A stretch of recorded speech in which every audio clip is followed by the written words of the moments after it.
Je voudrais d'abord affirmer la douleur du gouvernement et de son chef, le président de la République, face à la survenue de ce drame, exprimer leur compassion et leurs condoléances les plus attristées à l'ensemble du peuple béninois, mais particulièrement aux familles éplorées. Cela ne veut pas dire que les mesures sécuritaires qui ont été prises ont échoué. Loin s'en faut. D'ailleurs, je peux vous dire,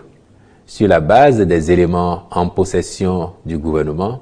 que le mécanisme d'alerte précoce que nous avons mis en place, nous ici s'entend, les forces de défense et de sécurité, sous l'orientation bien sûr du chef suprême des armées et des différents responsables concernés par les questions sécuritaires,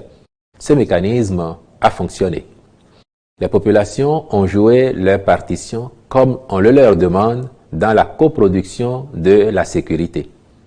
Et donc, si je m'en arrête là, je vous dirais que ce drame était évitable. Mais pourquoi est-il survenu? Les mêmes rapports indiquent qu'il y a eu très certainement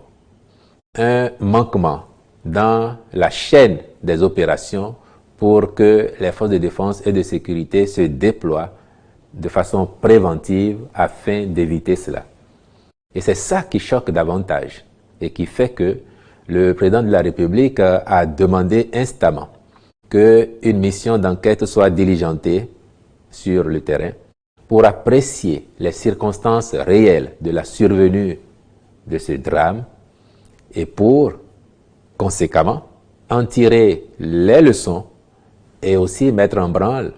les mesures de sanction à l'égard de tous les responsables des forces de défense et de sécurité qui ont en charge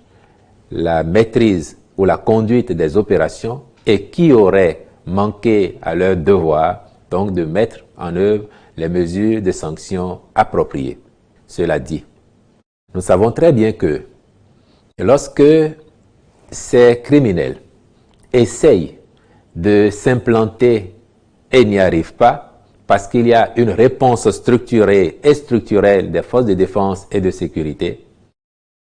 ils s'emploient à vouloir démoraliser les populations, donc en menant des opérations de représailles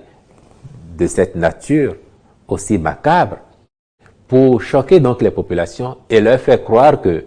la réponse sécuritaire n'est pas à la hauteur de leurs attentes et qu'en conséquence, elles n'auraient leur salut qu'en se ralliant à leur cause, à eux.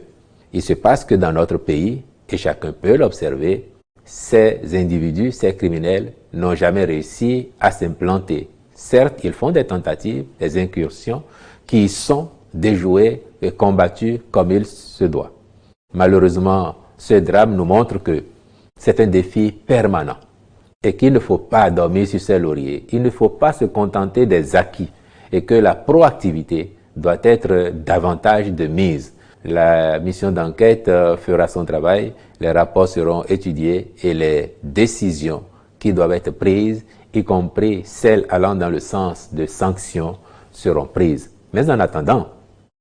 le gouvernement voudrait remercier les populations de l'ensemble de nos localités en proie à ce phénomène pour leur bonne participation à la coproduction de la sécurité et les rassurer de ce que les moyens ne manqueront pas aux forces de défense et de sécurité,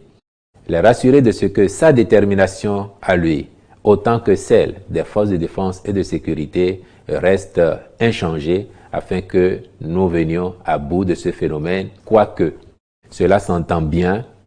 on ne peut pas prescrire que d'ici à demain, d'ici à 6 mois, c'en serait fini, parce que nous savons que nous sommes typiquement dans un cas de guerre asymétrique. On ne sait jamais quand est-ce que l'ennemi voudra frapper, mais nous prendrons toutes les dispositions. Nous veillerons de jour comme de nuit, nos forces de défense et de sécurité également, pour que, ensemble, nous venions à bout de ce phénomène.